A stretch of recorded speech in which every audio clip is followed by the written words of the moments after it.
pemikiran bahwa memang daya dukung lingkungannya menurun. Dan sebenarnya itu bukan sesuatu yang sulit untuk dilihat, dianalisis. Tidak hanya terjadi di Kalimantan Selatan, tetapi juga terjadi di banyak wilayah. Saya melihat memang ini soal tata kelola tambang, tata kelola investasi yang terkait dengan perkebunan kita, itu di lapangan perlu dilakukan evaluasi yang menuju ke arah perbaikan secara mendasar. Banyak konflik lahan yang terjadi. Saya pernah menjadi ketua tim Mesuji di Lampung. Perebutan lahan itu luar biasa. Waktu saya menjadi sekretaris Satuan Tugas Pemberantasan Mafia Hukum, kasus terbesar itu terkait dengan sengketa lahan pertanahan, mengalahkan laporan kasus korupsi yang diadukan oleh masyarakat. Dan itu rata-rata terkait dengan sengketa antara penduduk melawan korporasi. Nah, tentu saja ini persoalan yang tidak sederhana. Tidak jarang itu terkait juga dengan politik. Kontestansi pemilihan gubernur yang baru saja saya jalani itu menunjukkan bagaimana kesimpulan penelitian KPK bahwa daerah-daerah yang kaya tambang itu biaya politiknya besar itu terkonfirmasi. Saya berusaha untuk memberikan semacam pengalaman praktis langsung di lapangan bahwa maju ke kepala daerah itu tidak penuh dengan dana besar.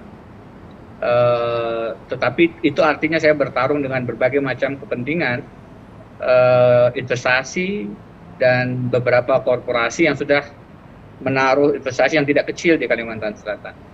Nah, bagaimana pertarungan politik di satu sisi, investasi di sisi lain, sengketa lahan, daya dukung lingkungan, itu semua duduk dalam tata kelola pemerintahan yang baik. Bagaimana good governance itu menjadi pilar yang kita jadikan titik pijak pada saat kita melakukan investasi sektor tambang atau sektor perkebunan sawit maupun sektor-sektor yang lain.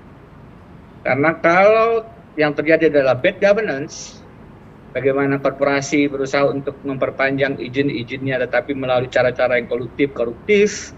Bagaimana yang terjadi adalah pemilihan kepala daerah yang syarat dengan praktik politik uang. Bagaimana yang terjadi adalah izin-izin tambang yang di lapangan harus menyetor beberapa pendanaan agar lisensinya bisa keluar dan lain-lain. Maka itu semua menjadi lingkaran setan yang ujungnya adalah rusaknya lingkungan kita dan bencana banjir. Karena akhirnya di lapangan yang terjadi bukan tata kelola tambang yang sesuai dengan pasal 33 ayat 3. Bumi, air, dan kekayaan alam terkandung di dalamnya dikuasai oleh negara untuk sebesar-besar kemakmuran rakyat. Tetapi akhirnya yang terjadi adalah bagaimana dikeruk kekayaan alam itu untuk kepentingan beberapa orang dan kemudian itu tidak berimbas kepada kesejahteraan masyarakat di wilayah itu yang ujungnya adalah sengketa lahan.